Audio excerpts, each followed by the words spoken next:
Mga kapuso, muli niyong pinatunayan na nangunguna pa rin kami sa inyong mga puso. Number 1 pa rin po ang GMA Network sa Urban Luzon at Mega Manila. Base po yan sa Nielsen TV Audience Measurement. Saksi si Julio Segovia. Sa second quarter ng 2013, ang Kapuso Network pa rin ang numero 1 pinanood sa Urban Luzon at Mega Manila kung nasaan ang malaking bahagi ng TV household population. Ayon sa leading rating service provider na Nielsen TV Audience Measurement, 34.6% ang total day TV household audience share ng GMA sa Urban Luzon, lamang ng 3.3 points sa ABS-CBN. 21.3 points naman ang lamang sa TV5.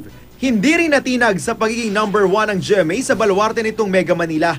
35.9% ang nakuha nito, mas mataas ng 6.4 points sa ABS-CBN.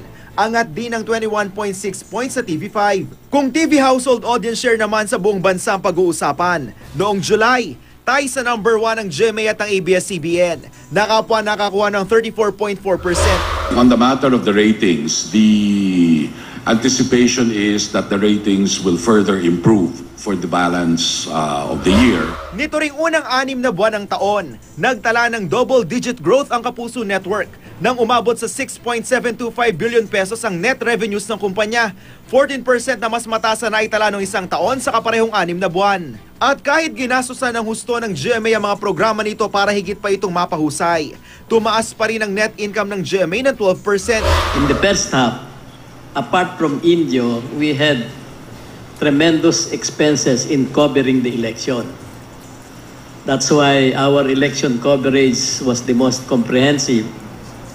And we are gratified, even if we spent much, that the viewers went to our coverage than to any other station. So to us, it was well worth the expense.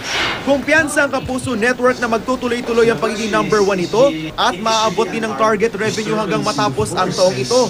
Lalo pat marami raw mga bagong programa ang dapat abangan.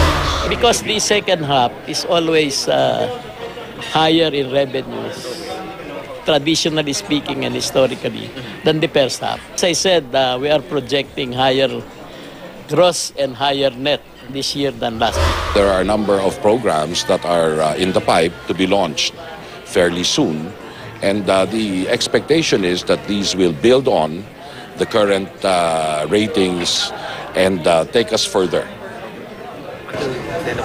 Oh yes, it's a continuous process. Ako si Julio Segovia, ang inyong saksi.